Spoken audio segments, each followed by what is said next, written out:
Welcome, everyone.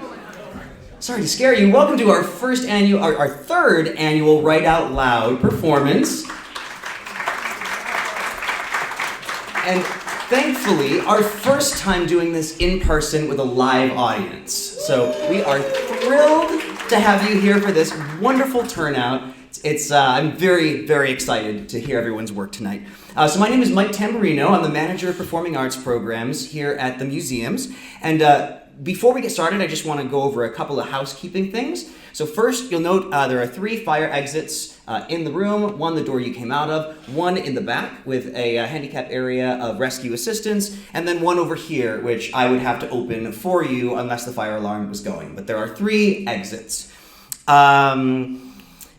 Let's see. Before we begin, I will also let you know that before each actor or writer is going to take the stage, the lights will dim, right? Lights will come up when they begin their piece, and they will dim when their piece ends. So that is how you'll know when a piece has completed. We're featuring almost 20 writers of all sorts of disciplines today, from poetry, short fiction, narrative nonfiction, screenwriting. It's very, very exciting, and you're in for a real treat.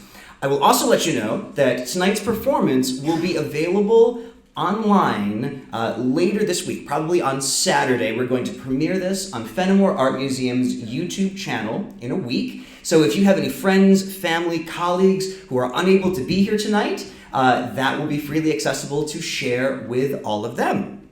There will also be a 10-minute intermission between both parts of this evening's performance, so please be aware of that. Restrooms are just outside, straight down, and right to your left.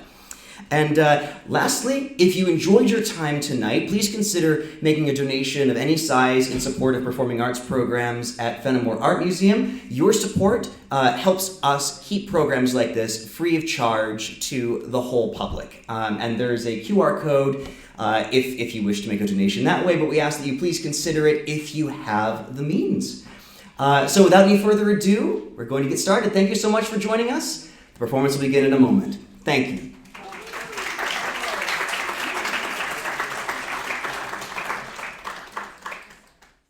We begin with The Lark Ascending by Cliff Henderson. Cliff began writing poems at the age of 76. Now 88, he's preparing a manuscript for publication. His work today is performed by Andrew Munro. He drops the silver chain of sound, Meredith. In a moment, waking, into a Sunday morning, stillness rare in this discordant city, a violin is playing. West side, uptown, no matter time of day, musicians everywhere carried by their instruments, crowds best understood as held within by music waiting revelation. A violin is playing, and as it's disappearing, I'm drawn, resonant in being, into the lark ascending, Vaughan Williams seeking to fashion from a poem so grand, it cried out to be sung, notes longing to become, to gather them, distinct and yet as one, ascendant in me. My senses do not reach to know that note to raise the lark above mere being, only that to reach is everything.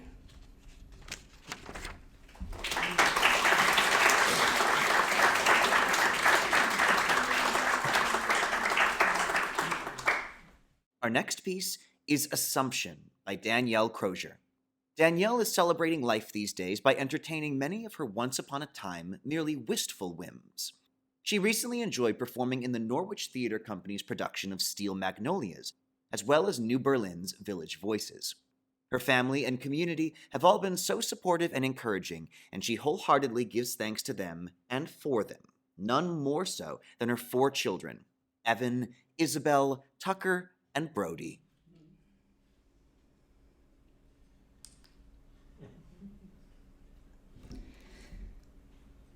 I trust what gets buried and laid to rest. I trust that life is progressive learning and yet not exactly a test. Opportunities by and by to honor one's heart, and each instance I don't. Another restart. Why else then these patterns and cycles recurring? The heart whispers, soul knowing, unfolding, inferring. The me that is me, and honoring her still. The willowy spirit, unbreakable will. Not too rigid to snap. Living water infused. Hydrated senses are less likely confused. Breath of God aerated, revitalized, anew. Mellow tannins of grace make palatable truth. So I sip and I savor each note of the day, receiving the potency, the pairing underway. I bask in awe at the vintages poured out as I simply walk moment by moment, unhindered by doubt. I opt in each second, that's just how it goes, and when I do, oh, how it flows. Saturated, swimming, pulling others in, undeniable presence, doting upon my whims. Elated and gleeful, each moment invited, if only more knew how much we're delighted. The vibrant joy, the love no less than ardent, and yes, at times solemn when it's our turn in the garden. His company keeps most abidingly through shackled seasons waiting to be freed. Remembrances are key to unlocking such binds, recalling which perspectives see and which ones blind. I walk with Tamar, Rahab, Ruth, and Bathsheba. I take counsel with Esther, Rachel, and Leah. I sing my Magnificat, a duet with the mother, following her lead and newly discover new depths of love, new depths of grace when my heart seeks not your hand, but your face. And your face you give me, and lovingly so, understanding absolutely everything there is to know. My perfect imperfection, blatantly bare, no thought of concealment, what use is there? Stripped of pretension, mirage, and falsity, it is in your eyes that I am finally able to see not just the truth of you, but the truth of me.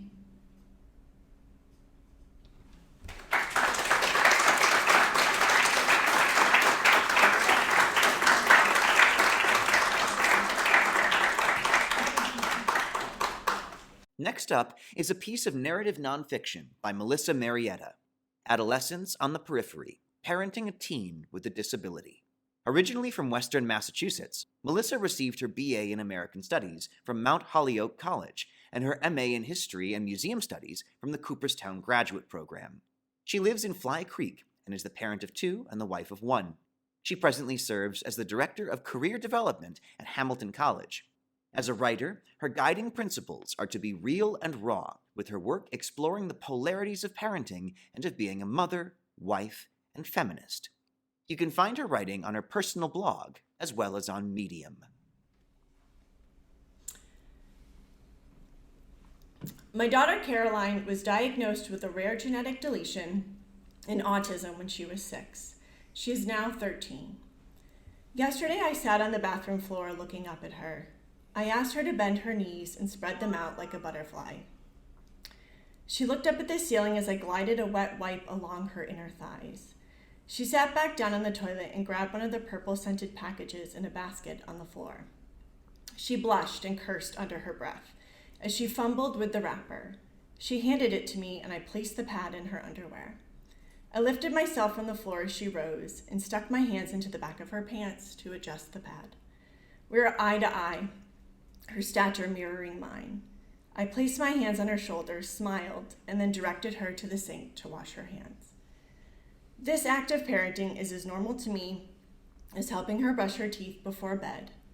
This is me parenting a child with a disability who is also going through puberty. Her body is changing on schedule, but Caroline is younger in spirit and mind than her peers. As a parent wistful about the passage of time, I am able to hold on to her childhood for longer. The saying goes, little kids have little problems and big kids have big problems.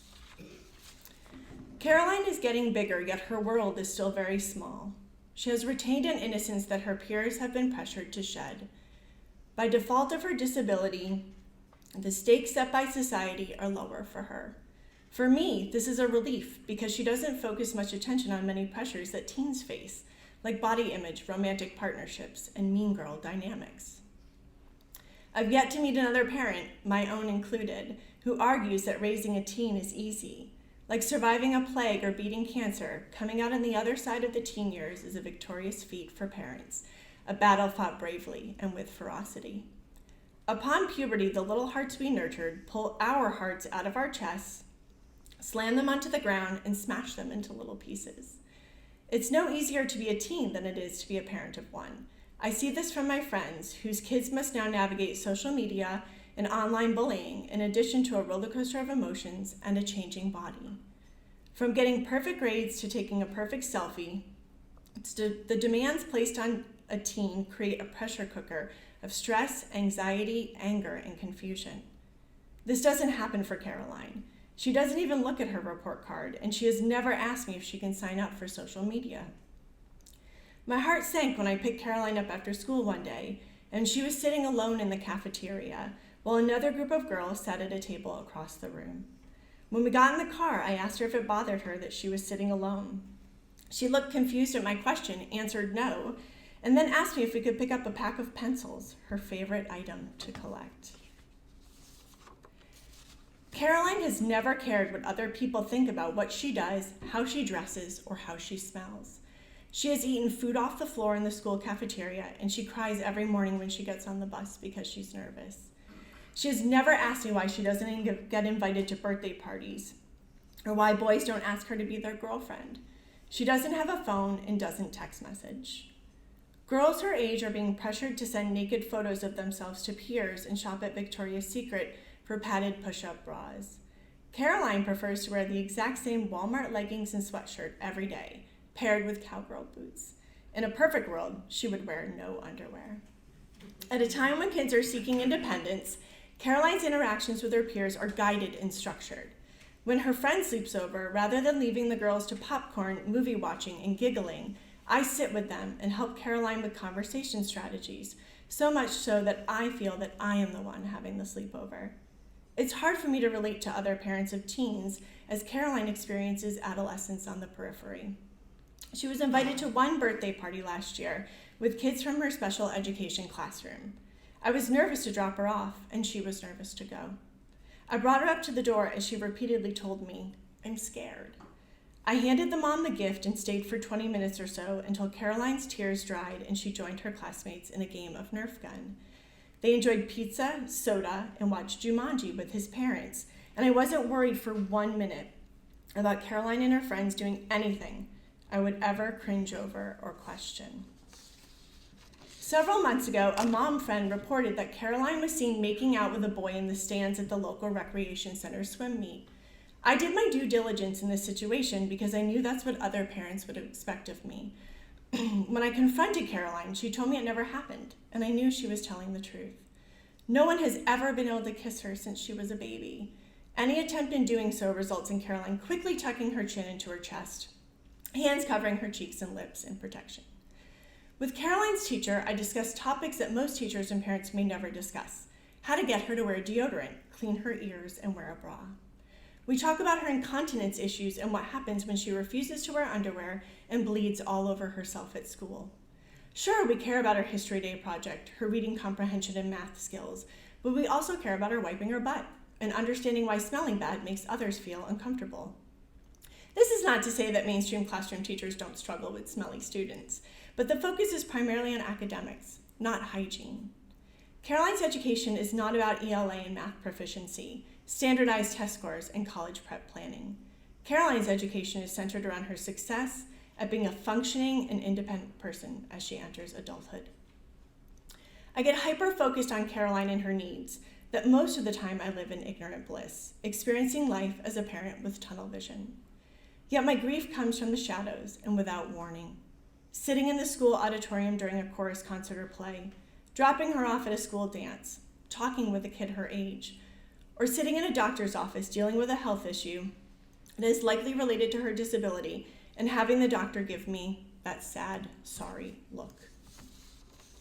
Kids her age are earning money by babysitting. Caroline still has a babysitter. Kids her age are studying linear equations, and she doesn't know how to tell time. Kids her age are starring in school plays, and she reads social stories to learn how to play with her 10-year-old sister. I will mourn the milestones she will miss as she moves through adolescence into adulthood. My heart aches when I imagine a life she could have, but won't. These polar feelings always exist within me, and I wonder if I can ever come to terms with these conflicting emotions. I assume I will always grapple with this and hold these feelings, which will change as Caroline grows. As her parent, my love for her enables me to hold them and find a place of peace. We are still at the beginning of this journey as parent and child. While I know I will carry pain for opportunities she will miss, I will celebrate the path she creates for herself and the opportunities that are ahead for my unique kid.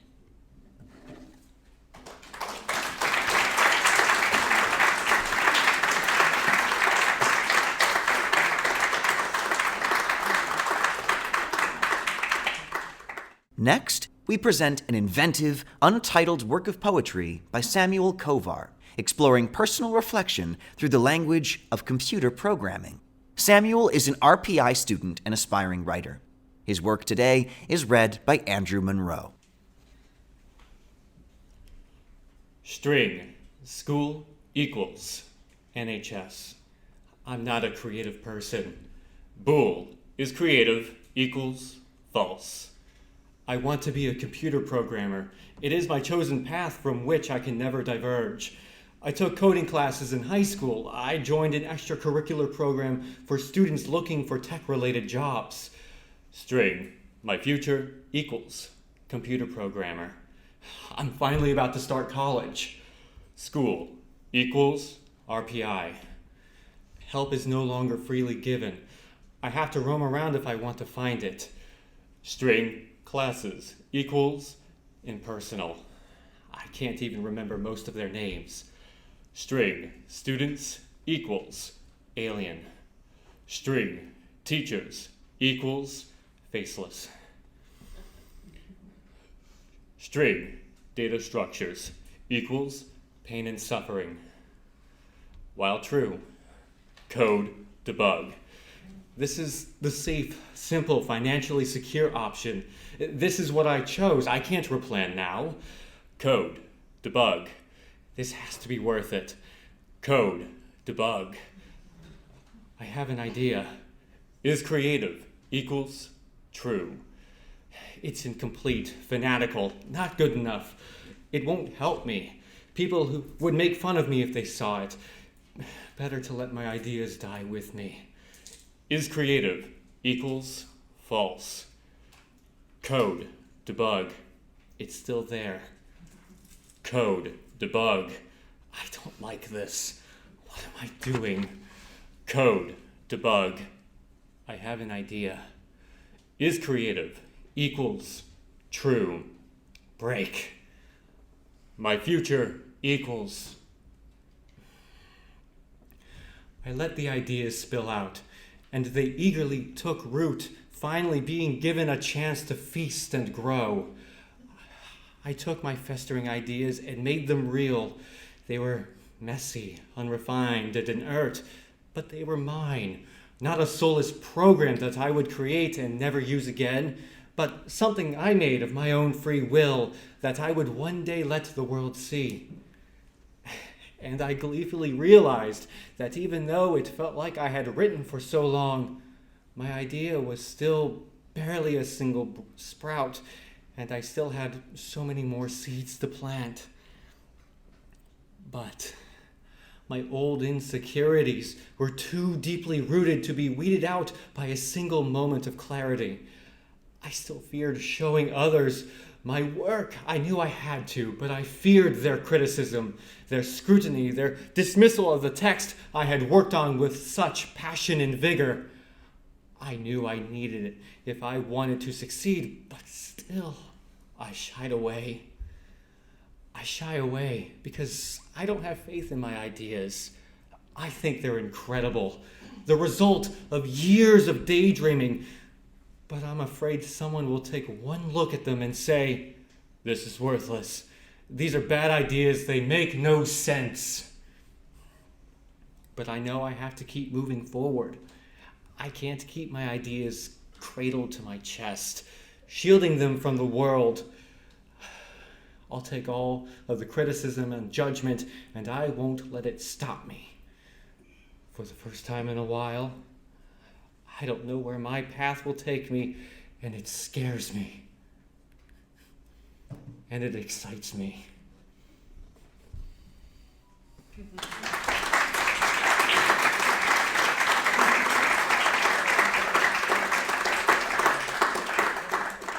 We now present Cassandra in the Ashes, written by Bala Jones. A writer and choreographer, Bala has had poetry and short stories published in the Rockford Review, Dear Magnolia, The Green Zine, The Ekphrastic Journal, HML Writers Volume No. 1, The Methodist Reporter, and The Gulf War, Many Perspectives. Her how-to book, Staging a Renaissance Festival, though published in 1980, is still used by schools. Her work has also won places in Write Out Loud in 2001 and 2002. Good evening. I'm going to break the tradition here for a minute and say I know what you guys are thinking, and I want you to stop it. You think some of you are feeling sorry for me, and some of you are wondering what's wrong with me, and some of you lost the bet on whether I could make it to the podium or not. That's supposed to be funny, so I hope you'll laugh. I just want you to focus on the poem. I'm sorry to interrupt, Mike. Andromache is crying. I wish she would stop. I sit on the hot, blinding bright of noonday flagstones in our burning city's courtyard. I smell smoke and horse pee and probably us. We've been here since just after dawn, my mother, my sisters, and I, huddled among the women as if we could hide here. We are hot, thirsty, dirty. Our hair, damp with sweat, falls in tangles thick as snakes. Our clothes are ripped and stained, our faces marked by over 50 days of siege, streaked with dust, tears, or blood, depending on when we were, when their warriors jumped out of the horse. We form a kind of human pile, next to that other pile of loot, weapons, furniture, jewelry, coins, and the gold combs they ripped from our hair. Andromache is crying. She's been crying for hours. She weeps for her dead husband, my brother. But this is not the time for mourning. This is the time for planning, though clearly no one near me has a plan. In the last few hours, our husbands, brothers, lovers, gone forever, whisk away like a magician's trick. A loss so huge we women have not yet begun to comprehend it. Made passive by grief, we're simply sitting here, waiting for the next thing to happen. Andromache is crying, and I wish to God she would stop. Near my right shoulder, my mother sits between my sisters, one arm around each. She has shrunk since yesterday when she was queen. We will not be together again after today. Never again. Her startling violet eyes are darting like butterflies, wild as her thoughts. She knows we will be poked and pawed in the dark, smelly corners of remote Greek palaces. I know that too. Andromache is crying, and her tears pierce my soul. Across the plaza, tables have been set up where the Greeks are feasting their victory, mostly drinking it. They'll be sodden by the time they come for us. Now having eaten and drunk, they think of sex and us. The winners in war divide all the spoils, so we are being viewed, hopefully, by Greek soldiers and war leaders alike. These sweaty, bloodied victors will soon come one by one to lift a chin here and an arm there, examining us, making choices as if we were horses or works of art. We will be rewarded later and be, by nightfall, in some stranger's bed. Well, wherever I end up, they will make me a slave. And I want to belong to a man with decent slave quarters, so I will keep my head bent and my eyes discreetly down. and I will study their feet. Rich men wear boots into battle. And Grammachi is crying still, and it is my fault alone, because I knew the pictures in my head don't ever lie. Months ago I saw us just like this, and saw the boiling smoke above the citadel, and Paris dead, and the huge horse that held the end of our everything standing in the courtyard as it does now. Yes, I saw it, and I told the king, but I am too young and too female to attract belief. Thank you, daughter, paternal and unconvinced.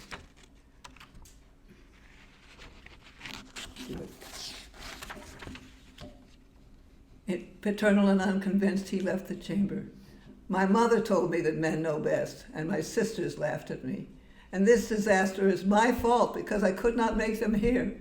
In my frustration, I want to kick the white-hot stones until my feet bleed and weep my desperate failure sorrow until my eyes swell like Andromache's. But I don't, because a pair of boots, rich boots, are planted firmly before me. She'll clean up well, don't you think? I'm going to ask for her. He speaks to someone I cannot see. A pair of sandals joins him, saying, well, suit yourself, my lord. She's pretty enough and royal enough. Barking mad, of course. She thinks she sees the future. Andromache still cries, but I look up into the face above the boots and try to smile.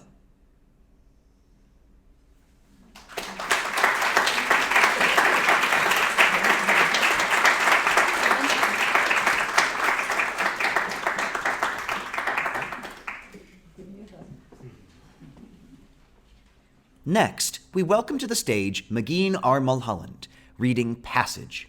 She is an English professor at Hudson Valley Community College, where she teaches literature and writing and serves on the Visiting Writers Committee. Her first volume of poetry, titled Orbit, has been called An Epiphany of Parenthood. Her second volume of poetry, titled Crossing the Divide, has been deemed a fascinating arrangement of text and image. Both volumes are available from Finishing Line Press and all booksellers. When my mother sold our childhood home, my brothers almost came to blows over what to keep and what to give away. My great-aunt's steamer trunk was among the possessions over which they obsessed, one saying it was a piece of history and must be preserved since our family's heritage had been carried within it, the other saying it was too far gone to salvage and would only be a burden to carry further. While they struggled with it between them, I imagined the baggage handlers on that immigrant ship grip the thick leather handles and heave it forward onto the Irish heap of steerage baggage weighing down the lower deck, my great aunts wringing their hands, sinking into the throng as their linens and sentimental lace were wrenched from them, so much of the baggage worn out through the passage, as their old things faded in the light of their new country of endless opportunity and earnest hope in learning. My elder brother eventually won, vowing to restore the steamer as an heirloom for future generations. In the end, he left it in the original scripted paper lining and veined leather casing, the brass tacks and heavy round latch laden with his books from university on archaeology, genealogy, and philosophy.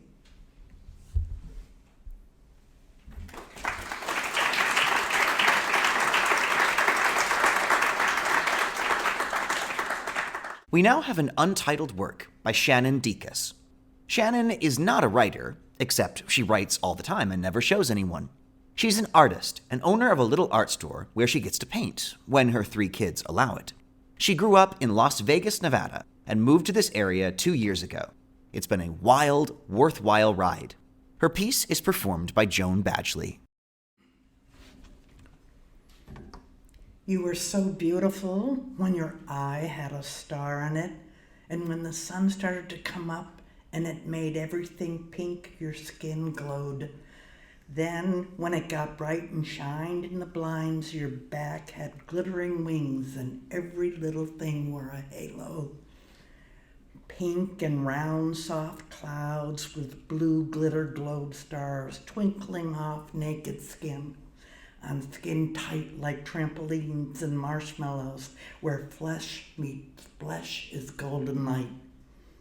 These young things don't know, but as they grow, nothing fades. The light doesn't dim. It gets a warmer glow from a deeper source to show the babies where to go and what you know. Love is dumb, and it's everything. It had no shape, no size, no place, no time, no words, just light, heating, sparkling white, radiating, lit up from within, sparks at the ends of each fingertip to touch you with bending beams of light. And all the sounds become a color, and then the colors made tapestries to keep as mementos of space. And I get to keep them like the lucky bastard I am. And one day I'll go back there and be a part of the place where the neon brights. I was held by a net of stars, and everything I touched was velvet, rocked to sleep by Mother Earth, the infinite maternal, and music all around. Or was the music coming from me? Everything was soft, and 1,000 generations showed me I was safe. Then they started the show with a gentle gray animation as the ceiling danced. The next song started, and they took the heavy off my heart. I watched my trauma float away. Helium-powered, the gentlest surgical extraction of the dark parts. And now there's neon where the ugliness lived. Sea foam and turquoise disco lights on salmon-colored clouds rolling on fog. The light keeps pushing back the gray. An epic sweeping span came the history lesson, where time and details were irrelevant. I know why they burned the witches, and the native people who were here explained fear, because they knew. And knowing scares the willfully ignorant zealots who would choose hate because darkness fits like a glove.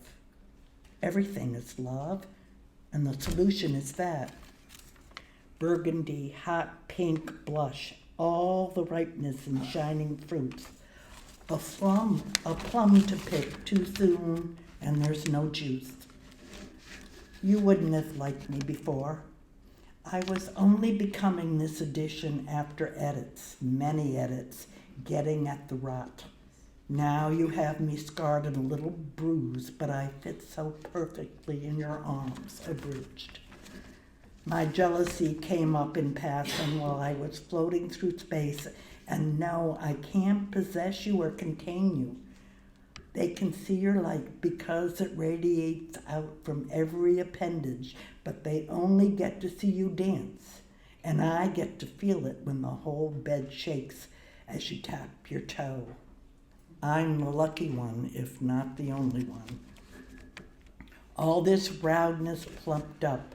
Vinyl shines with metallic reflections, filling the voids, never enough. I'm stretched and filled with plastic, where silicone meets stardust.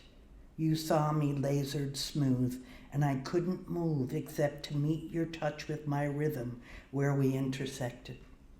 And how I looked was the last thing that mattered, because our eyes were closed when we kissed, without bodies.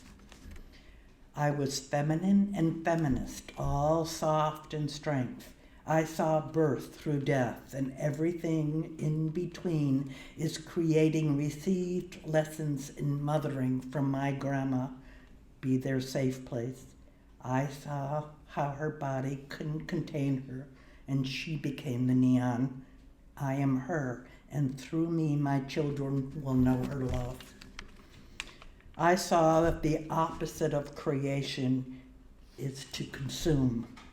Possessed momentarily by male energy, my whole body hardened, and I had the urge to kiss you greedily in the shape of a wolf, shifting to night sky, everything in balance when you hold my head gently and love me forcefully. I saw the limitations as things are in this form. We can be beside each other in the same theater, but we're watching different movies play. It's as close as we can get to the truth, but we have to find our own way there. All we can do is light the path a little for each other. On this leg of the journey, arms wrapped, limbs tangled, but don't become the other tree. The bonus bits still reverberating after a nap, simply and ornament your body with the glitter of the universe to shine for the ones who haven't seen. Be neon and they want to be near you in the nonverbal space. I saw neurons sparkling like Christmas lights showing the way. Electric, blue, but neon. I'm a Vegas child through and through, always returning home, summer forests and backyard fireflies. East, I wanted my father, but he wasn't there, which isn't new. Maybe next time. These fresh sheets feel so good against my raw body, all edges and frayed nerves, now as I settle into a beginning.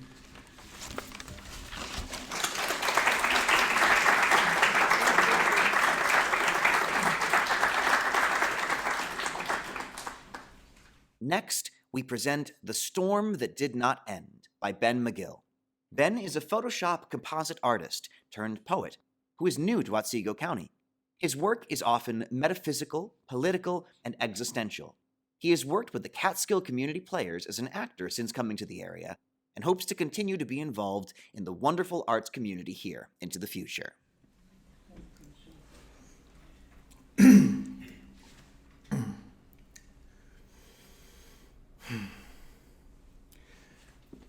There was once a brutal storm that raged for 10 long years.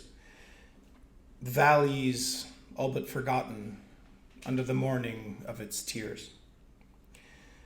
Mountains were then islands lit by flashes in the roar. Few hundred dead when it awoke, then many, many more. Endlessly the hunger and the cold did take its tax. Insanity and blindness, deafness between cracks. But as the weeks turned to months, and on ad nause, more than a few figured it out, bereft of any cause. There were many stubborn roots growing in angry soil, mold and moss hiding in nooks pressed in hand to oil.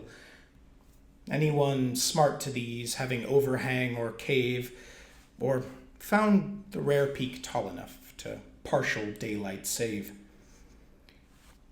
Over the years, sharp misery faded to daily ache. No one prayed, but still all dreamed of sunshine on the lake, of fields of grain, of quiet moon, the salt-sweet taste of bread, the oranges of a setting sun, the softness of their beds. In the final years, the rain was a good measure less dense, the sideways sheets of punishment a meandering dispense. When the momentous moment came, when the gods lifted their heads, the shock was overwhelming. Clouds pierced with holy thread. Over the next half year or so, the valley drained in whole, and the rejoicers came singing down with fire in their soul. Reunions were not common, but joyously were found. Transition would be difficult, but for tomorrow they were bound. Unfortunately, it was that soon their joy would turn to dust. It seemed that more than a few children were born to the gust. Infants who only ever knew the scream of wind and rain grew into adolescents to whom the sun brought only pain.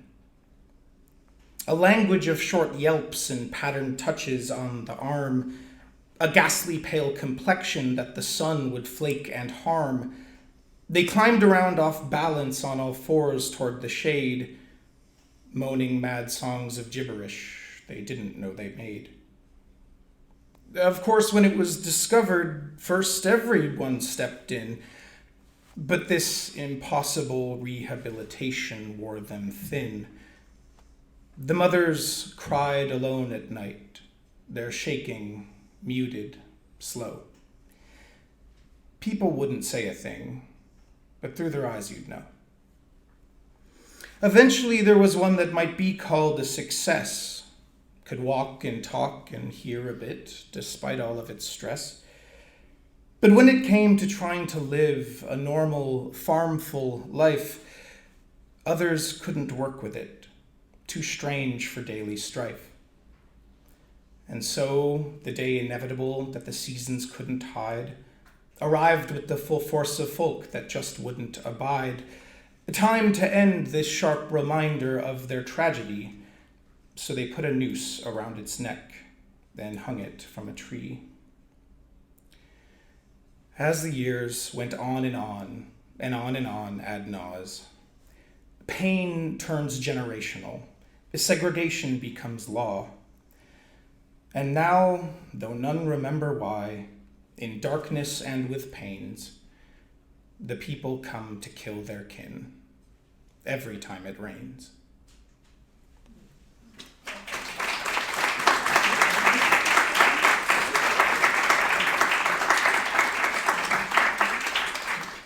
Next up, we present Epitaph by Christopher Carter Sanderson.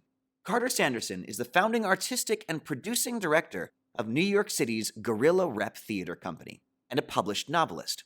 His latest book is the new poetic translation adaptation of the Dhammapada called The Support Verses, Earliest Sayings of the Buddha, published by Sagging Meniscus Press.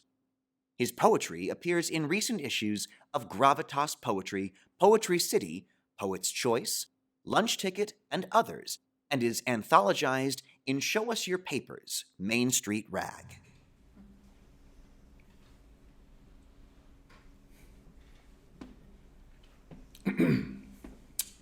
Epitaph. Richard Browdigan put on that big goofy hat of his. He perched it up on his head over that shaggy dog mustache of his. And then he tried once again to dust the 70s off of the shoulders of that Mackinac of his. Bits clung to it. Richard Browdigan stepped outside in his coated coat and his goofy hat. Those round spectacles of his reflected the green sun for an instant, and he stepped into the car.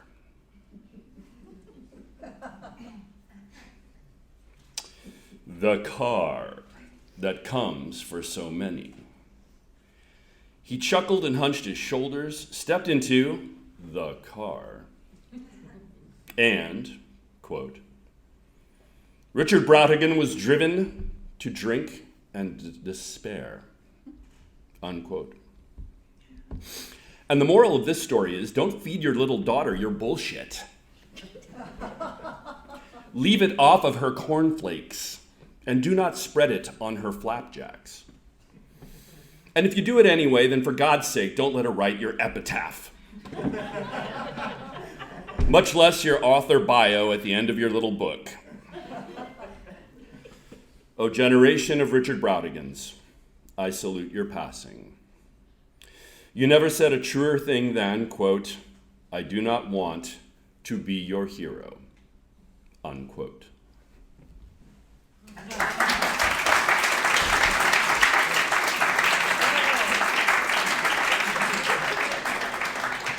To close out the first half of tonight's performance, we introduce Libby Cudmore and her story, Jackalope Kings.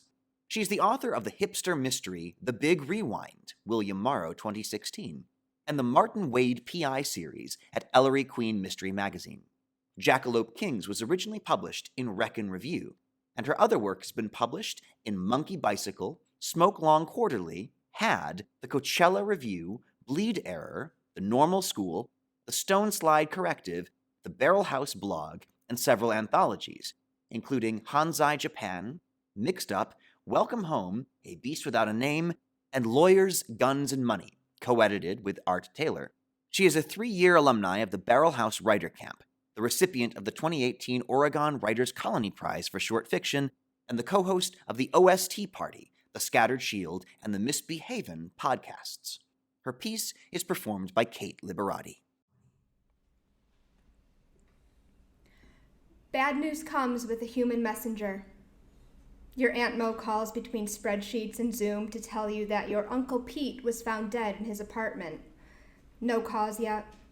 Could be a heart attack, could be pills, could be the guns he started stockpiling in these last few years.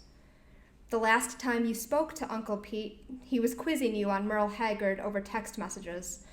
He was proud that you got the answers right, like a kid in the regional spelling bee. You didn't have the heart to tell him you looked up the answers between messages. Some things you need to take to your grave. Bigfoot. Every summer, your uncle would pick you up in his camper to go Bigfoot hunting with your cousin Danielle. You'd climb over rock outcroppings and shine flashlights in caves, convinced this was the year you found him. At night in your tent, you tried to solve the puzzles on the Ballantine bear caps he handed you by the campfire. You came home with a lot of Ballantine bear caps. Vampires. The real vampire is my ex-wife, he'd say as he cracked open another beer. There are cousins you've never met, a woman whose name you've only heard in whispers. You wondered if he still makes that joke now that he and Aunt Mo are divorced. Jackalope. The jackalope is his favorite. A trickster, a troublemaker. He had a jackalope tattoo he called Earl, and he used to make it hop for you by flexing his bicep.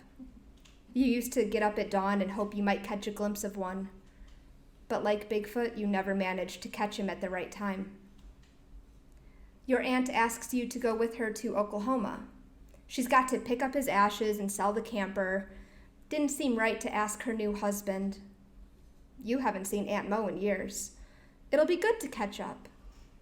She hasn't changed, still has that video vixen hair you envied. You wanted to grow up to be Aunt Mo when you were little. She remarks that you look just like your mom. Your cousin Daniel works in IT in Austin. If you ever wanted to go out and see him, he could show you around. You haven't seen Daniel since he was in 6th grade. You tell her maybe and leave it at that.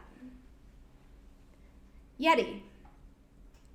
Uncle Pete spent his winters in New Mexico. He used to get you on the phone to ask if a Yeti had come around asking about him. Told you he owed the Yeti money, that he was sending you $20 in a card. If he didn't show up by spring to collect, you could keep it. Sometimes the card showed up. The Yeti never did. Wendigo. Do not fuck with the Wendigo, he warns you. He did not elaborate. Mothman. Uncle Pete saw him standing on the side of the road once, like a billboard, when he was driving home from the bar. The Mothman comes with a warning. A week later, a family was killed at that intersection in a hit and run. Uncle Pete didn't talk about the Mothman much after that. The autopsy results come back somewhere around the dick end of Tennessee. A heart attack. You feel relieved somehow, but the ME reports early cirrhosis, and the pills didn't help. There are different types of Wendigos, you realize, but all become insatiable at the end. Werewolf. Uncle Pete saw a werewolf with a Chinese menu in his hand. Later, you realize that was actually Warren Zevon. Champsosaurus. You spent a summer at a Girl Scout camp on Lake Champlain. Your friend Natalie saw Champ one night when she got up to use the latrine, got a blurry photo on a disposable camera that she copied and passed around camp like contraband. You sent it to Uncle Pete when you got home. They came back marked, no longer at this address. Aliens. Uncle Pete said if you ever came down to New Mexico, he would take you to Roswell. You were all set to go one February, but your dad changed his mind at the last minute, and you spent midwinter break sulking in your bedroom and watching taped episodes of The X-Files. Sometimes the phone rang late at night and you heard your dad yelling. Only Aunt Mo and Cousin Danielle sent the Christmas presents that year. You learned not to mention Uncle Pete after that. Aunt Mo asks you to drive for a while. It's dark and you're so close to Oklahoma that it's not really worth it to stop for the night. She sleeps in the passenger seat while you plot patterns of the billboards you pass. Adult outlet, church, romantic depot, gun store, private booths and hot showers. Truckers welcome. Jesus forgives. You see glowing eyes on the side of the road. For the next 5 miles, you wait for the inevitable end. You wonder if Uncle Pete saw the Mothman before he died. Would it be better or worse to know the fate that awaits you? You pull into a Waffle House for coffee, even though your heart is pounding so hard you can hear it. You just need a moment to catch your breath. Aunt Mo wakes up and you tell her what you saw. There's no Mothman, Aunt Mo snaps. Pete killed that family. Ran a red light, clipped them, threw their sedan into the intersection. The cops just never caught up to him. Why the fuck else would he go to Oklahoma except to escape? Of all the stories Uncle Pete told you, he never told you this one.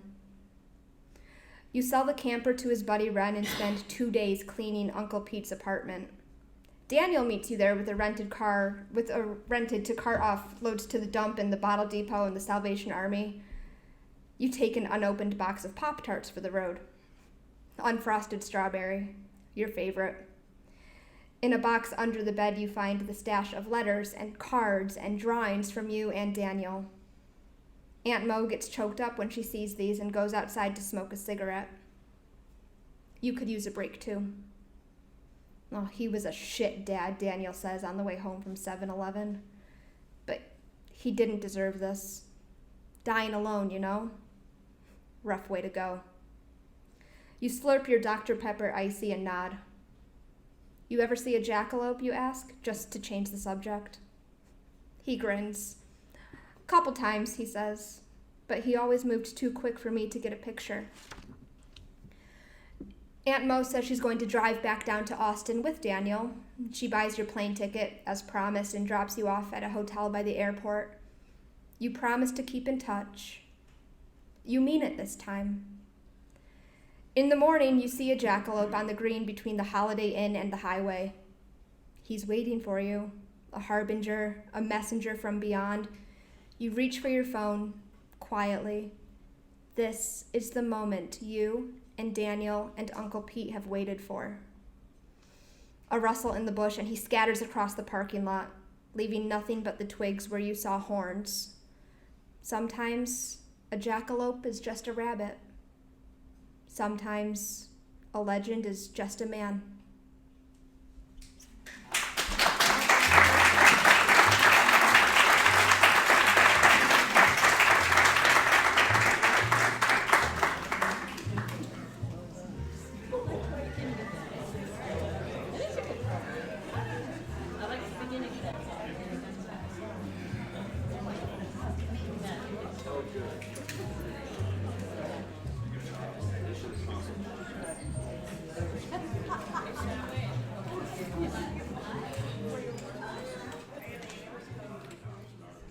To begin the second half of tonight's performance, we introduce Andrew Jimenez and his story, The TV Cart Man.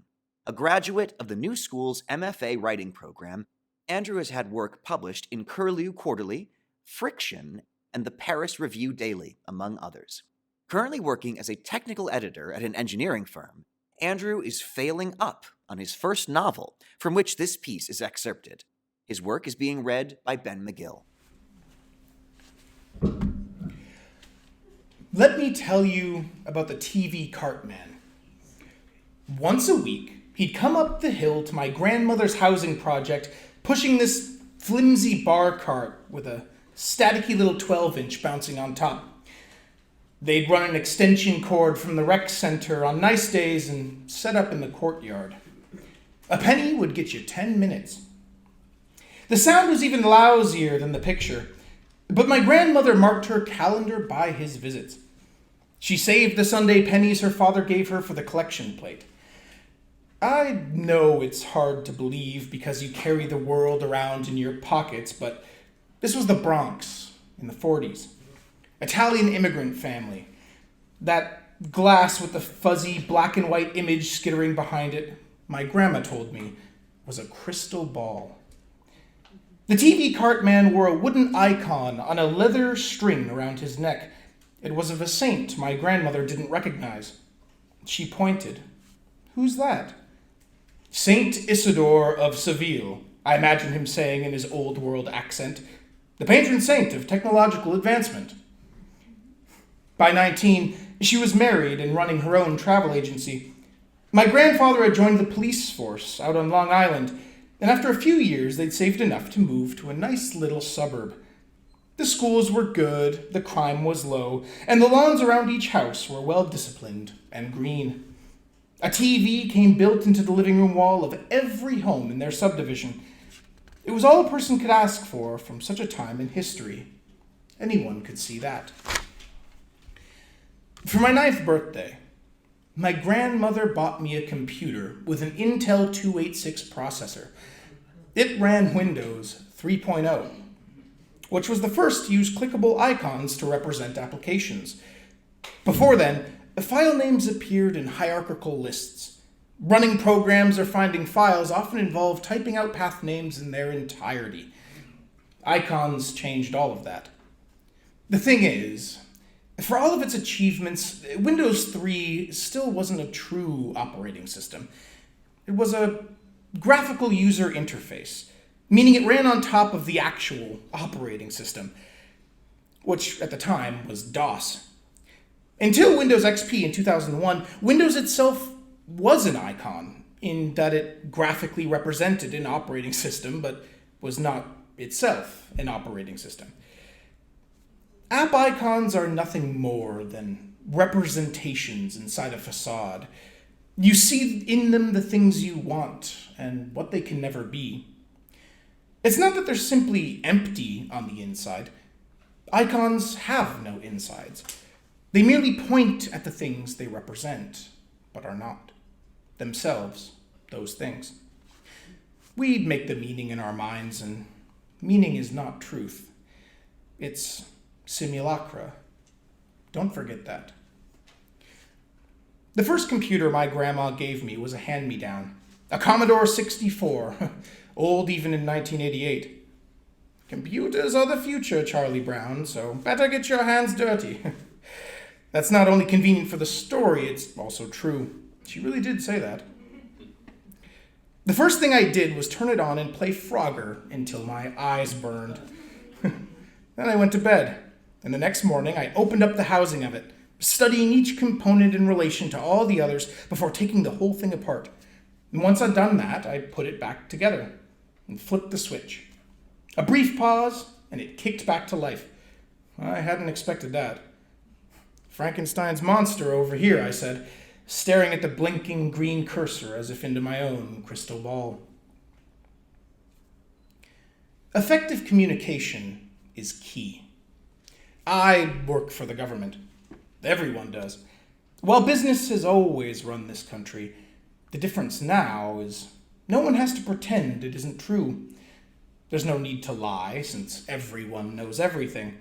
You could try, but people would figure it out pretty quickly. Then they'd laugh and shake their heads. That's a good one, they'd say. And you will have lied for nothing but a cheap joke. I work at Hive Mind, in diversions, creating both pre-planned and custom experience packages. We don't use the word escape because escape implies that there's something to run from. And in a perfect world, there is no need for escape. There is only that which we have not experienced firsthand. Everyone's thoughts are shared and accessible via hive mind. Through the brain's natural filters, though the brain's natural filters catch all the extraneous stuff, like your neighbor deciding what outfit they want to wear, your co-worker's jealous ruminations on that lunch he thinks he would have done a better job of hosting, and people wondering what they want for dinner, who sings that one song, or if they should ask out so-and-so. Hive Mind's diversions algorithms are set to capture and copy specific, like-qualified experiences from the general mind stream and store them in memory banks on our servers, separate from the shared memory streams of the Hive Mind user base. It's my job to sift through these like memories and create targeted experience packages that can be bundled and sold to users as quick diversions from everyday life. An adrenaline junkie might like our extreme sports package, which contains highlights of the most thrilling skydiving, base jumping, and snowboarding memories users have in their memory streams. Those seeking extra tranquility in their lives choose our Peace of Mind stream, which contains our users' memories of walks through Earth's most beautiful natural landscapes. I like my job, and I'm good at it. Knowledge is power, as the old saying goes, and since there's no point in lying, I'm just going to tell you, knowledge is impossible with words. By the time the human mind is transposed a thought into words, the thought is corrupted, and the true meaning lost. Real comprehension is impossible with language. This is why effective communication is so essential. This is why Hive Mind was created. The second time my grandmother is alive, I will have used everything she's taught me to program her. She already knew herself, but by having access to Hive Mind, she'll also know things she wouldn't have known before. Things that people from your time might find terrifying. Like that business is the fourth branch of government, that April 14th is a national holiday, and that the ritual of paying taxes is considered the most American thing a person can do, more so even than voting. My grandmother will know this, and her patriotism will be unflagging. She'll know that this has been true since Citizens United, the Supreme Court case that decided corporations were people, was overturned in the year 2026. In that year, the court ruled that corporations could not possibly be people because they were owned by people, and slavery had been abolished by the 13th Amendment. Instead, the court decided that corporations were more like governments, and as such should be run with input by the people they serve. My grandmother will also have known that a little while later, Congress acted on the Supreme Court's ruling by passing the 28th and 29th Amendments within weeks of each other. She will have been able to recall that the 28th Amendment established business as the fourth branch of government, and the 29th established the law that on tax day, each American shall designate toward which business they want their individual tax dollars to go to. But my grandmother will also remember that she has died. She'll truly know what second chances mean then. And she'll remember loss. Perfection is a record of loss. The first time my grandmother was alive, she liked to say that she believed all dreams come true eventually. But in this perfect world, they have. But once a dream comes true, then it's no longer a dream. It's another thing you've done, another memory to share, another experience to package and sell. One of the things she taught me is to never settle. In a perfect world, I don't have to. In a perfect world, my grandmother was never dead at all. When I take all the pieces that were once my grandmother and put them back together again, I know she won't be just like she was, but she will be just as she's supposed to. In this way, she'll be perfect. I know this because I will have programmed her to be. Her skepticism, her shrewdness, her sense of humor, her blunt kindness, all the memories streamed to the hive by anyone who's ever known her have gone into the design of her second life. With the icon of St. Isidore around my neck, I'll press print on the machine, and all those things that represent her will coalesce until they are themselves this one perfect thing.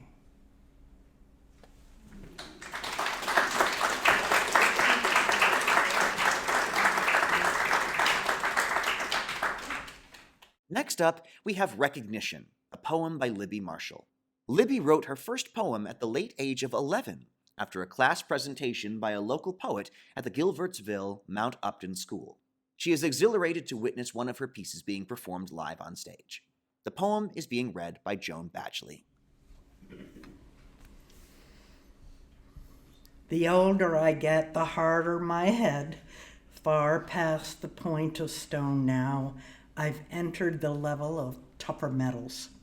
Stubborn is not a side effect. I am the reason for my rejection of your suggestions. I need no excuse. The older I get, the more I know what I like and what I don't. I can't take what I don't wish to. When you say that it's my duty to accept you as you are, so far from flawless, my thick skull has more to promise.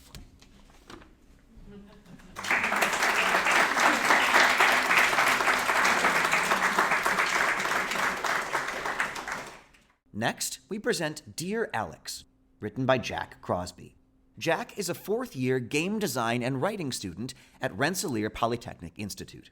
As an active member of the queer community and chronic daydreamer, they aim to pour as much of themselves into every creative work as they possibly can.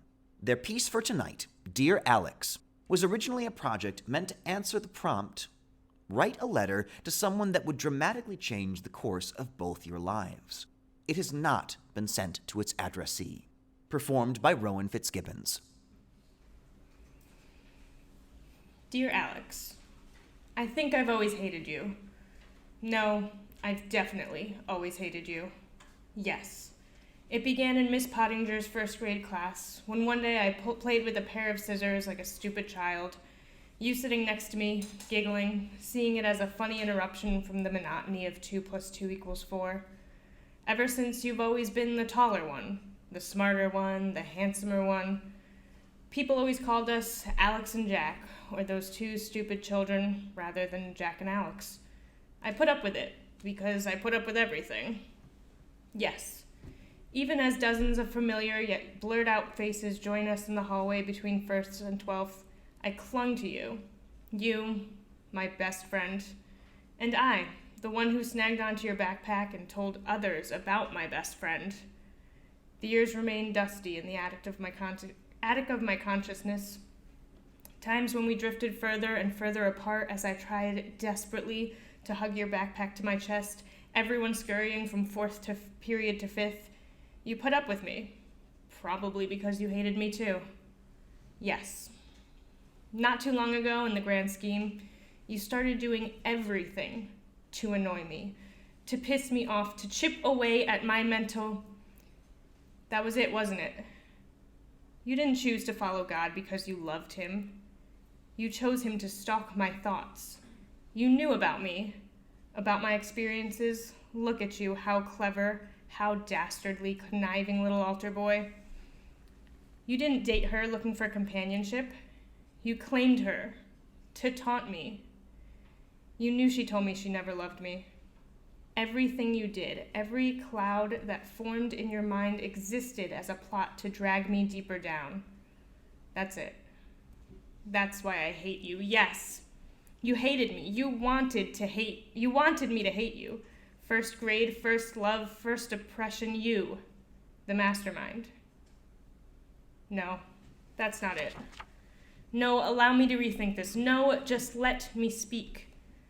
I can recall a sweltering morning in your shitty Saturn SUV in the scorching asphalt parking lot of Hershey Park, toward the end of our sentences as public school students, as Alex and Jack, as those 2 stupid children. I remember my heart short-circuiting, veins sparking, eyes leaking battery acid, as my brain blue-screened, trying to communicate what I'd shrouded away in my memory for so long. I told you about my defect, and you didn't really seem to care. Not in a no way, so you're actually a faggot type of not really caring, but in a that's all right and totally cool type of not really caring. I vaguely remember spacing out, rebooting, processing what happened. Yes. There's another memory from that trip that's shut away, the key haphazardly tossed in the waste bin we call trauma. Driving home, basked in the embrace of the drifting early summer sunset, the bittersweet mix of dying childhood laughter and lyrics of undying teenage anthems, as the roof turned to blue, to orange, to pink, to the lightest black. It felt as if nothing important happened that day, because to you and me, nothing important had happened that day. We went to Hershey Park and we rode the Great Bear and talked about our futures over a modest cafeteria dinner. I came out to you, and you supported me, gave me the energy to keep trying. Maybe our laughter didn't burn out, but it's the other way around. Yes, definitely. After we graduated, you had a party, a celebration of everything you'd accomplish over our years. I showed up for a brief moment to engage in meaningless chit-chat, to smell the all-too-familiar scent of your grandmother's candles, to grab a cup of sparkling apple juice. I shook hands with your mother, your father, your girlfriend Brooke, your second cousin, your third cousin, your second cousin's third cousin. Hi, I'm Jack. I'm Alex's best friend. I knew it wasn't true, but I said it. They knew it too, but they smiled and said, "Oh, really?" Simply to entertain the thought. I said goodbye. Good luck at Pitt. Good luck to you too, Brooke. Then took my leave. That's the last time we really spoke. I want to apologize. I want to apologize for not fully being there. I want to apologize for hating you. No. I want to apologize for thinking I hated you. I want to apologize for writing this letter. I want to apologize for making things so complicated. I'm sure now. Alex, I've never hated you.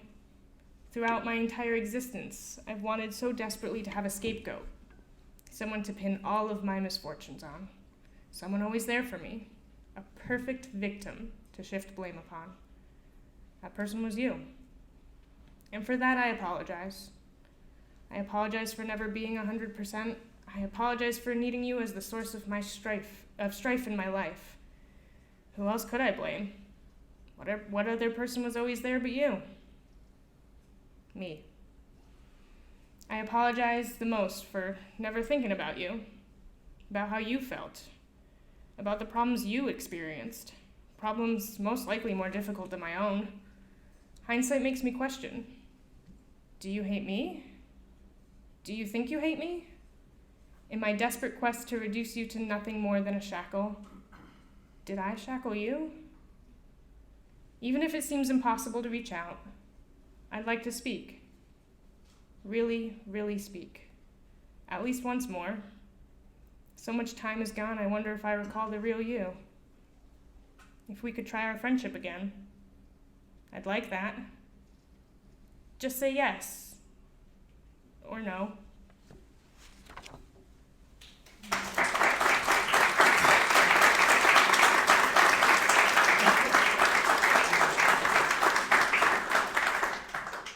Our next work of poetry is Crows Fly at Night by Lynn Kemen.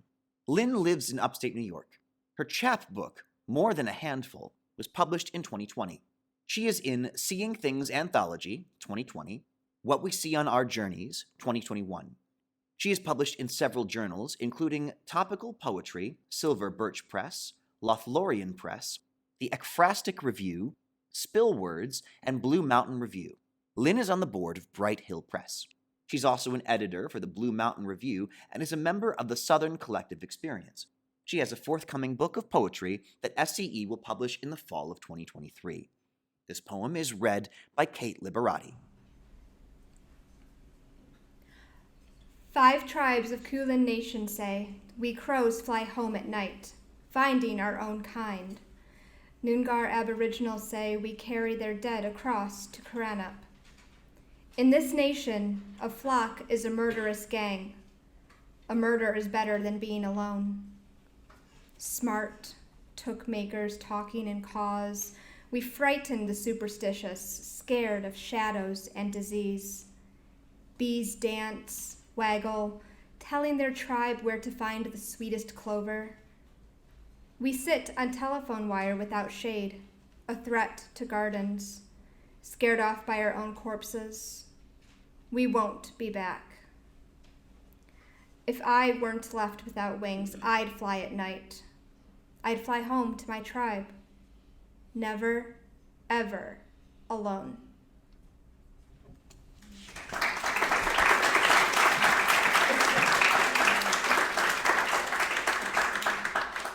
This next story is called Remember Me and is written by V.J. Bauer. V.J. Bauer, or Vince if you know him well, lives in New Berlin. He's a writer, poet, playwright, and visual effects artist. Story drives his creative core. His short story, Remember Me, is the third in a series of works showcased by Fenimore Art Museum's Write Out Loud program. Dead she was, yet there she was, a blur, a reflection, a ghost. Passers-by talked and texted, oblivious to anything beyond their focus. I'd been walking along with the herd, caught in its rhythm and pace, and would have missed her myself had I not stopped at a storefront drawn by two mannequins staged in conversation. "Sadie," I said. "Sadie Vane?" I quickly turned. "The one and only," she said, playfully twirling around in her black trench coat dress. The curls of her long blonde hair bounced with exuberance of her every move. She looked stunning, confident, mature.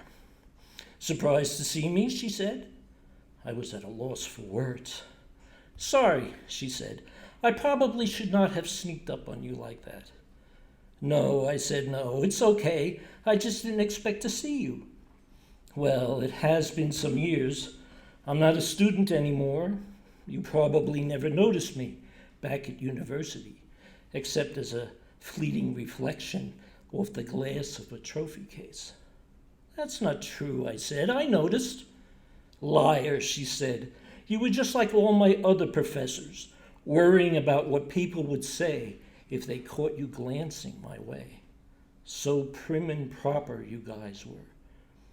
"I hope you're not going to hold that against me," I said. "Not at all," she said, "as long as you've changed." I sheepishly looked around to see if anyone was watching. I was, after all, an older man with a younger woman. People were less likely to care about such things these days, but I was still a little worried. "My God," she said, "you haven't changed." I was just noticing other people. "I know, I can see that," she said. "Forget about them. Stay focused on me." I sheepishly looked at her.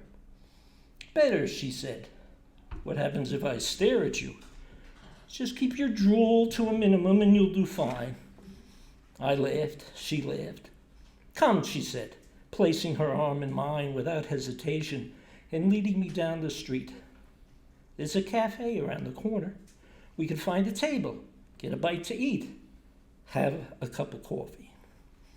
"I could use something stronger," I said. "Well, let's see what they got." We ate and had coffee, mine with a splash of amaretto, hers Zambuca, and we whiled away the afternoon in conversation. "I saw you," she said, "at a symposium in Cairo. There was a poster, Nathan Bale, keynote speaker. It was at the same hotel where I was staying, so I snuck in just before the doors were closed. Oops. Are they sticking together, the pages? Yes. Okay. "Glad you didn't have to buy a ticket," I said. "The whole thing was just a rehash of what I taught at university for years." "No, it was different," she said. "You were different. Animated. And the material was far more interesting than what I remembered put many students to sleep." "I'm glad to learn you were all enthralled. You spoke about family and friends, the day-to-day lives of people long ago. Beyond the ancient artifacts and hieroglyphs, you breathed life into them, remembered them. People remembered are never forgotten." "Why didn't you say something?" I said. "There was a Q&A session, a coffee klatch. I would have loved to have known you were there." "It wasn't appropriate," she said. "How about now?" Well, we are having coffee, she smiled, looking up from her cup, catching me in a stare. A brush of warmth grazed my cheeks. So, she said, why were you so taken aback when you first saw me? Have I changed that much?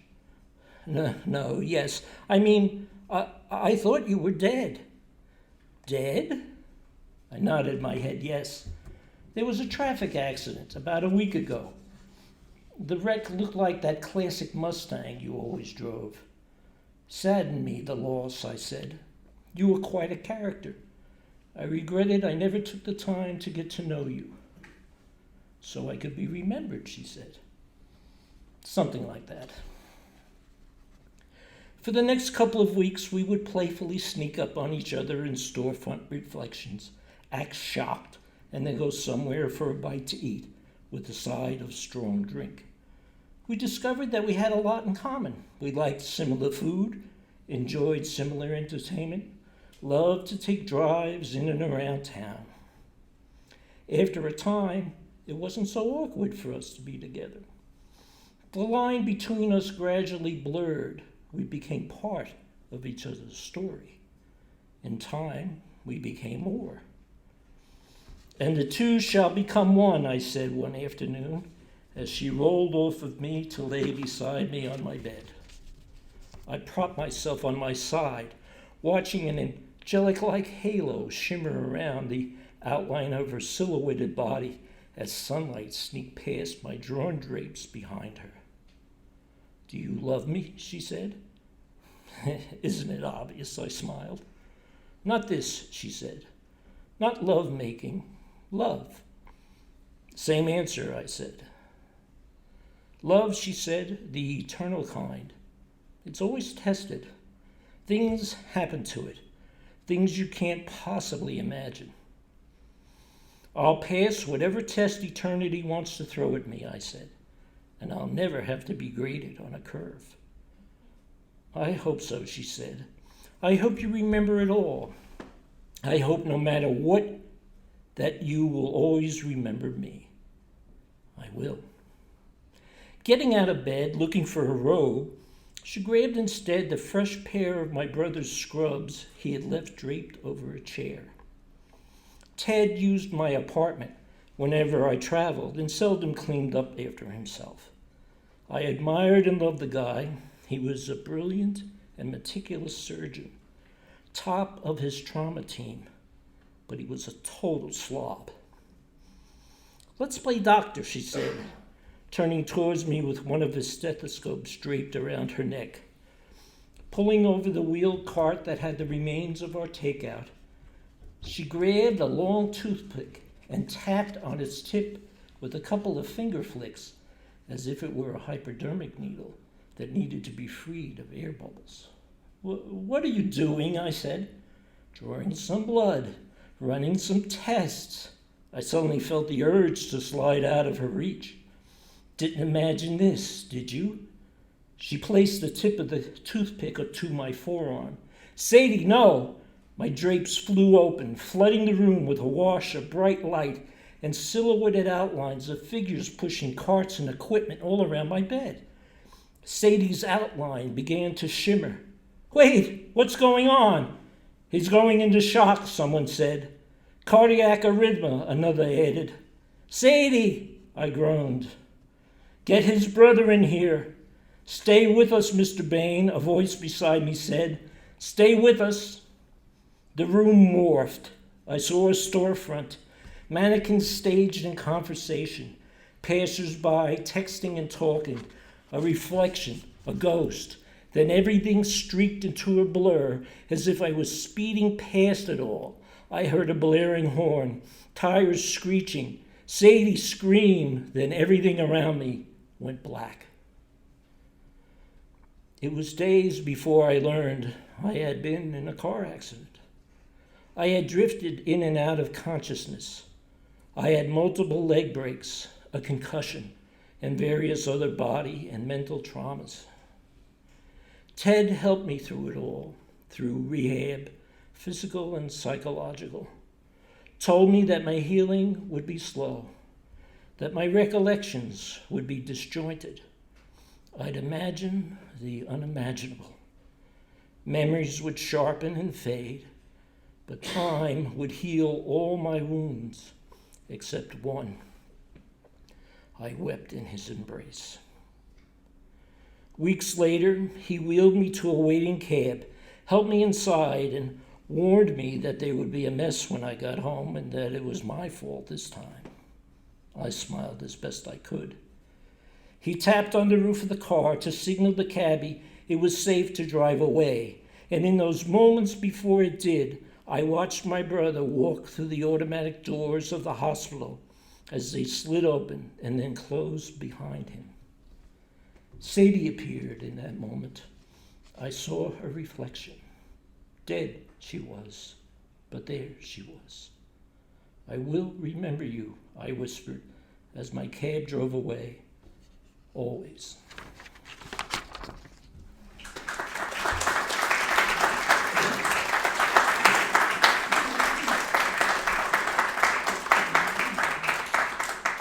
Our next work is the aptly titled Poetry by Veronica Coe. Veronica is a local poet from Oneonta, New York. She is currently a freshman at SUNY Delhi, studying to be an elementary teacher. She aspires to be like one of her favorite poets, Rupi Kaur, and write poetry books alongside her career. This piece is read by Pamela White. I've always loved poetry.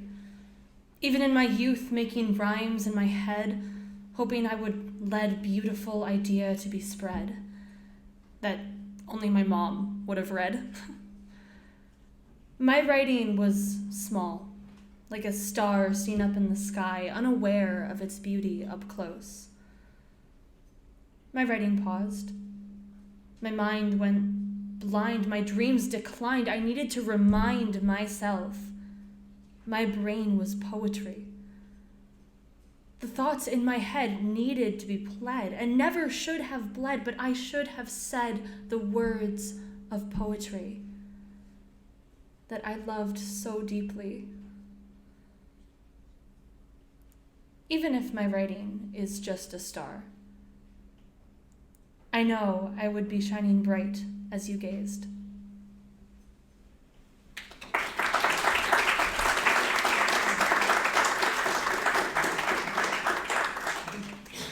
Next up, we present an excerpt from a new screenplay adaptation of James Fenimore Cooper's The Deerslayer, written by James Matson. James is a graduate of the Cooperstown Graduate Program and an assistant curator at Fenimore Art Museum. In 2015, he first began creating an adaptation of James Fenimore Cooper's novel, The Deerslayer, meant for the screen.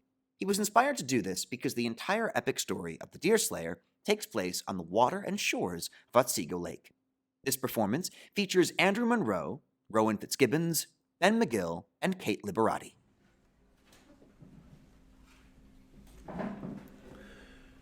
Hurry, Judith, and Hetty, on a large raft they called the Ark, approached Tom's floating home on Otsego Lake called the Castle, and with extreme caution. They then bring the Ark up to the platform. Hurry carries a loaded rifle and leads the way into the house. There is a groan from the inner room, and Judith and Hetty dash towards the sound of their father, Tom. He is seated, reclining in a corner of the narrow room with his shoulders supported by the angle and his head fallen heavily on his chest. Judith moves forward and removes a canvas cap that was forced so low on his head as to conceal his face. The removal of the hat reveals the quivering and raw flesh, the bared veins and muscles, showing that he has been scalped, though still alive. Judith and Hetty bind up Tom's head and clean the blood from his face. We see that Tom has a knife wound in his gut. This will be the thing that kills him. Hetty begins to cry. Water! Water! Judith fetches water. They lay Tom down on the floor and with a coarse pillow under his head. Father, can we do anything for you? Father? No, Judith, I'm no father. She was your mother, but I'm no father. In the chest, 'tis all there. More water. Judith and Hetty are silent. We can see that Hetty is upset by the news from Tom, but Judith is not surprised. They continue to give water to Tom while Hetty cries. At length, Hetty dries her tears and seats herself on a stool beside Tom. Father, can I call you Father? Can I read the Bible to you? Hetty starts to read from the book of Job. Job excuseth his desire of death. Is there not an appointed time to man on earth? I have sinned. What shall I do unto thee, O thou preserver of men? Why hast thou set me as a mark against thee, so that I am a burden to myself? This line strikes Tom. We zoom out as Hetty reads, and Tom Hutter passes away. He visibly slumps in death. His body should lie by the side of mother's. We see Hurry carrying stones from the fireplace across the platform from the castle to the Ark.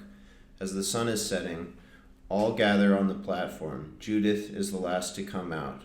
Tom's body is in the Ark, enveloped in a sheet, and the stones are also enclosed within it in order that it might sink. All aboard the Ark, Hetty carries her Bible beneath her arm. Hurry takes the oars. Judith stands a bit behind Hetty. The lake has a perfectly glassy surface. We see Judith shedding tears, and even Hurry looks affected. Hetty now preserves the outward signs of tranquility. Hurry rows the Ark to the northernmost part of the shoal that the castle is built on, where Tom's wife is buried, also sunk under the water. Here, Hurry. You can stop rowing. Hurry stops the Ark and turns slowly. When it is quite stationary, Hetty is seen at its stern, pointing into the water, tears streaming down her face. We see the mother's grave, a straggling mound of earth fashioned of no spade, out of a corner of which gleams a bit of white cloth that forms the shroud of the dead. Hurry makes eye contact with Judith, and she signs that it is okay to proceed. Hurry alone raises Tom's body, brings it to the end of the scow. Judith helps pass 2 parts of a rope beneath the legs and shoulders, and they then lower the corpse slowly to the bottom like a coffin. We see Hetty crying during the proceeding. Judith, I'd like to talk with you. Apart.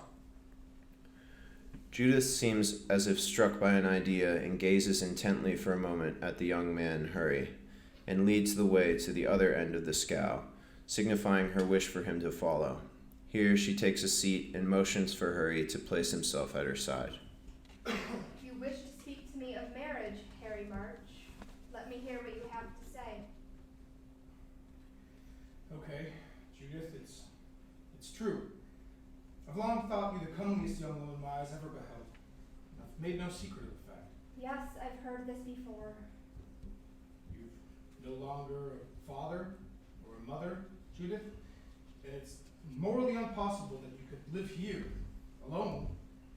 If it was peace and the Iroquois was quiet, maybe. But as matters stand, it's time to think of a change and a husband. And if you'll accept me, There, Hurry. I understand you well enough. You prefer me to other girls, and you wish me to become your wife. You put it in better words than I can do, Judith. They're plain enough, Harry. I cannot ever be your wife, Hurry. I do not love you. No man should wish for a wife who does not love him. Take time, Judith. Think better on this. My mind has long been made up, and I have only waited for you to speak plainly, so that I could answer plainly. And the Glimmer Glass has no great call for me anymore. Old Tom is gone. The Hurons are as plenty on the shore as pigeons in the wood. And you don't love me. Then leave it. Go, tonight. We'll never accuse you of having done anything wrong. If I do go, I'd rather take you with me. That is not to be spoken of any longer, March. If I get safe to the fort, I'll get a party to come for you, and I'll come with it. For I should like to see you in a place of safety before we part forever. Judith does not answer. During Judith and Hurry's talk, Hetty had remained seated in the head of the scow, looking sorrowfully into the water. Judith now joins Hetty, and they both get into a canoe. Hurry, take the ark and leave us here, near the graves of father and mother. Hurry rows the ark away 100 yards from the spot, leaving the girls floating there. He was no father of ours. That we had from his own mouth. Are you glad, Judith, to find you had no father? He took care of us, and fed us, and clothed us, and loved us. We must take care of ourselves now. We still have the castle, and the ark, and the canoes, and the woods, and the lakes. We would not be safe here. We'll have to leave this place for the settlements. I would rather stay here. God dwells unoffended in these hills. I love the trees and the mountains and the lakes and the springs. Indeed, I could be 1,000 times happier in these woods. Harry March loves you, I'm sure, and he could help us to stay safe here. Harry March and I understand each other, and no more need be said about him. Well, Judith, you know best. If you don't like to marry Harry, I don't see who else you could choose for a husband. What do you think of Deerslayer, Hetty?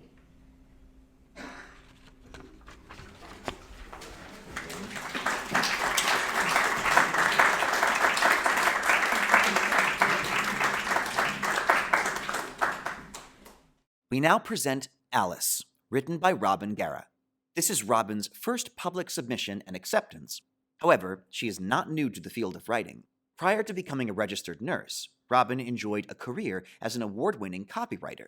She is currently living in Casanova, New York, finishing up 3 picture books that her niece, Lindsay Stone, is illustrating. She would like to dedicate this reading to her father-in-law, Richard Guerra, who recently passed away.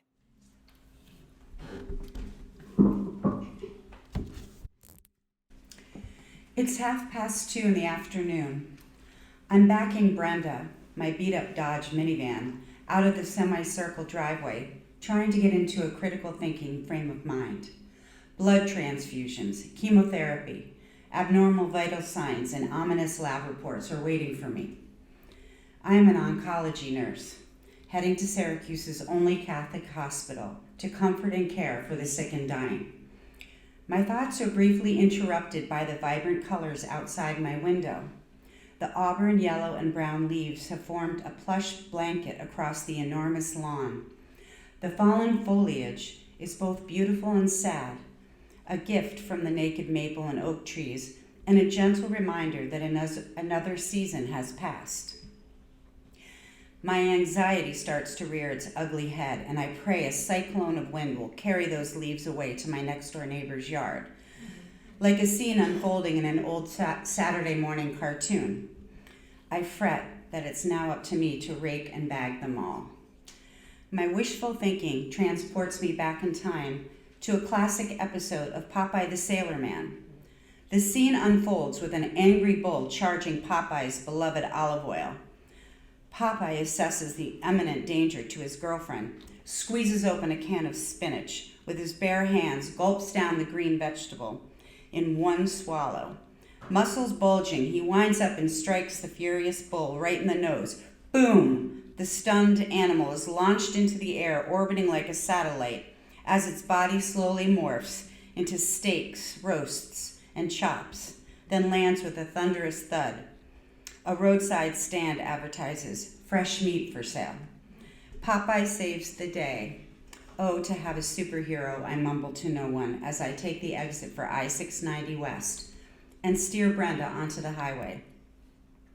Entering the hospital parking garage, I spy one of the few vacant employee spots, back Brenda in, and swipe my badge to ride the elevator that will take me to the locked oncology floor. My patients and the day shift nurse await my arrival. I will likely have 5 or more in my charge tonight, and I learned in handoff report that we have overflow from another high-risk unit. I start my rounding. Alice is not one of my regulars. She's not a cancer patient, but a frail elderly woman with a heart monitor and defibrillator implanted in her chest. The departing registered nurse Shannon gently reminds me that Alice has sundowners. It's a maddening form of dementia that strikes at dusk, transforming a normally easygoing patient into a lunatic who will have no recollection in the morning of her antics from the night before. Alice is sane for the moment, but I spy the giant marmalade sun sinking in the west window, and I know I'm in for a night. "Hello, my name's Robin, and I'm going to be your nurse," I announce while doing a quick head-to-toe assessment. Alice grins sweetly at me and asks, "Are you married, honey?" I'm wearing gloves, so she cannot see the wedding rings beneath the nitrile cover of my left hand. Completely caught off guard by her query, I stammer, "Yes," and then correct myself. "Well, actually, my husband, he died recently," I squeak out. Her question hits me like a sledgehammer. I'm unraveling fast. "Oh, how dreadful. I'm so sorry. Was he ill?" Alice demands. It has only been 8 weeks since my husband Brian passed away suddenly and unexpectedly. I'm still floundering in the denial stage of grief. I am still reeling. Alice frowns and seems upset with herself for asking such a personal question, but can't stop the interrogation. "Do you have any children? How are you holding up?" she presses. Forcing a smile, I continue with my tasks, counting her respirations and palpating the edema in her swollen ankles and feet. I have no idea how I'm holding up, but I softly add, "I have 3 teenagers, Grace and Faith, and a son, Brian, named after his father." Alice shakes her head, mumbling, "God bless you," while she frantically caresses the pink rosary beads around her tiny neck. My pager beeps and vibrates in my navy scrub pocket. It's a welcome intrusion. "Alice, another patient needs me. I'll be back later," I say, and duck out of her room. I continue rounding on the floor, delivering pills and infusing toxic chemicals and packed red blood cells into my patients' feeble bodies, while replaying our conversation over and over in my mind. "Stay focused, Robin. Stay on task. I can't afford to be distracted," I scold myself. Patients' lives are in my hands. I cannot make a mistake. It's nearly 6:30 when I hear a loud scream down the hall. I steer my cow, an acronym for computer on wheels, towards the commotion and enter Alice's room. She's teetering on the foot of her bed, trying to bite the poor woman delivering her evening meal. The alarm is wailing, and her IV is ripped out of her arm. "Get the fuck out! Who are you? Where's James?" she snarls. James, where are you? I want to go home," she cries. "Alice, it's okay," I say, trying to soothe her as her rattled food service worker scrambles out the door. "Here, take a sip of your ginger ale. I have your pills," I whisper, bending the plastic straw to meet her withered lips. Alice starts to calm a bit and immediately swallows her evening meds. I tend to her bleeding arm and silence the beeper. I announce I'll be right back and return with a large pile of clean white washcloths and dump them into a heap on her tray table. "Can you fold these for me, please? I'm very busy tonight," I plead. She looks at the pile before her, and soon her arthritic, knotty hands go to work folding and pressing the linens into perfect little squares in a rhythmic fashion. I have learned that distraction is the best defense tactic when you have a patient with sundowners. Like me, Alice is still wearing her wedding ring, a modest yellow band of gold with a single stone that has lost its sparkle over the years. I was told in report that she's been on her floor for several days, yet no one has come to claim her. Alice is all alone in her sickness and grief, and I feel a sort of kinship between us, despite the 40-something-year age gap. I am relieved that she's focused and content for the moment, and I decide it's safe to move on to my next patient. A few minutes go by, and Alice pushes the call bell and announces she is finished with her task. "Oh, thank you," I say, taking the neat piles. I step just outside her door and quickly dump the folded washcloths back into the laundry basket, give it a shake, and return them to Alice. This goes on for hours. It's nearly midnight when I finish my charting. Luckily, Alice has fallen asleep and all of my other patients are settled in for the night. I head out to the deserted parking garage and start my engine. It's eerily cold for late October. I can see my breath. I engage Brenda's heated seat to warm and soothe my aching body on my lonely drive home. My house is dark and still as I pull in. Exhausted, I peel my soiled clothes off in our mudroom and toss them into the front loader. I pour myself a generous glass of Chardonnay, lumber up the staircase, and climb into my side of the empty bed. Another unpleasant reminder that I am a widow. The following afternoon, I enter her room, and she is sitting up in a chair, wearing a paisley flannel nightgown, watching I Love Lucy Returns. "Hello, Alice. I'm Robin. I'm going to be your nurse tonight," I say as I silence her call bell. She stares quizzically at me for a few minutes before finally speaking. "Well, hello, dear. Aren't you pretty? Are you married?" I look up at Alice's hopeful face and reply, "Yes, Alice. Yes, I am."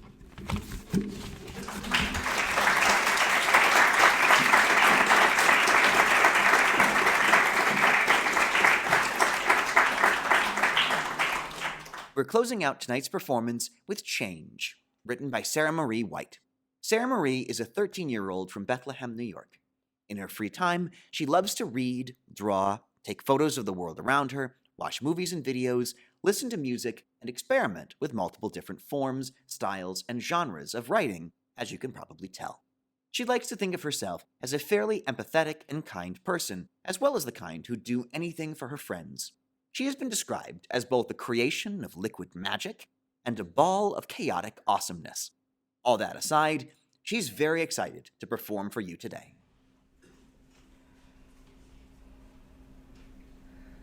Change is inevitable. It's something we've been told since before anyone can remember. And it's true. Everything will come to an end. Everything will find some way to turn itself around and be completely different. And the worst part? It's entirely out of our control. It's horrifying and mesmerizing at the same time. And it's beautiful. Children get older. The leaves change.